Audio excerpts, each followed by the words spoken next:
profligate management, graft, we can say graft, conflicts of interests, and lack of transparency. So it was very, very sad to see that giant shortfall in some pension funds, noticeably the Postman Pension Fund.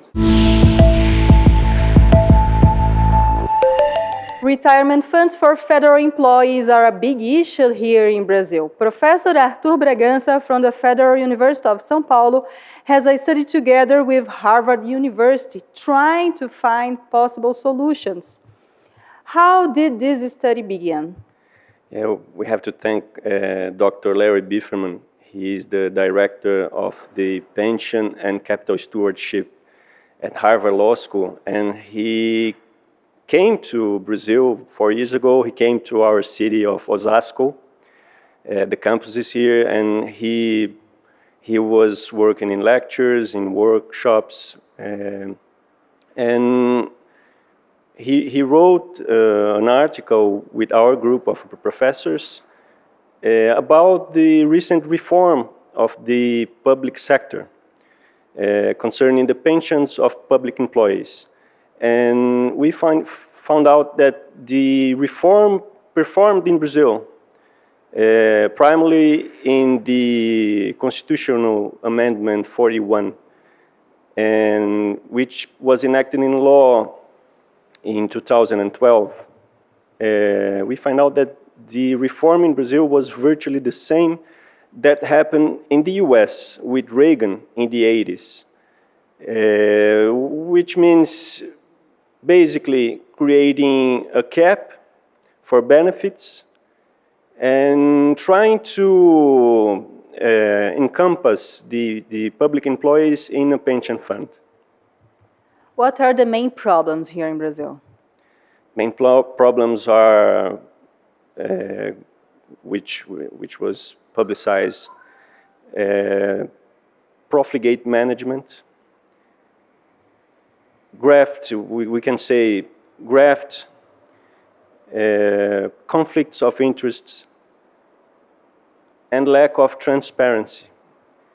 So it was very, very sad to see that giant shortfall in some pension funds, noticeably the Postman Pension Fund, that is under investigation for fraud and, as I said, profligate management or mismanagement.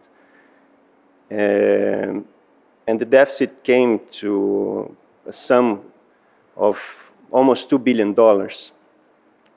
So, and other pension funds that are under investigation in Brazil. And we can see that even with all the regulation, with all the governance, with all the state control, Brazil could not protect such workers. They're manual workers. They should be protected, most of all. And they weren't protected. And what are the most strange destinations of this money from the funds?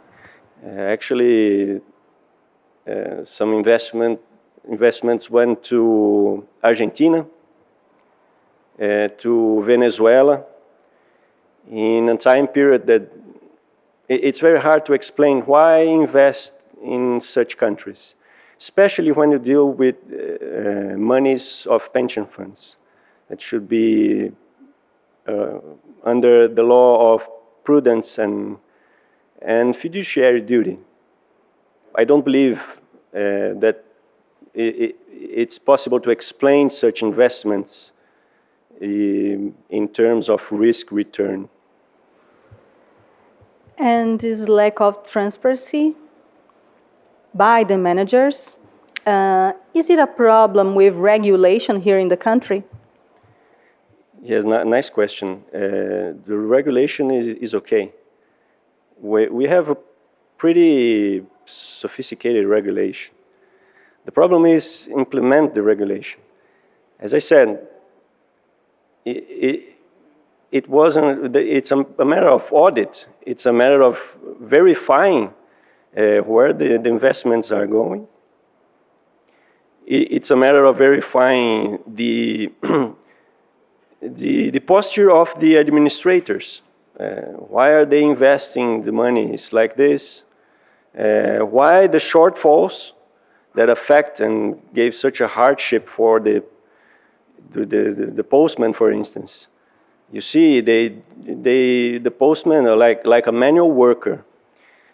The poor people, they should be protected by the state. Bricklayers or postmen, and Brazil could not protect them. And that's a trend. I believe that should be a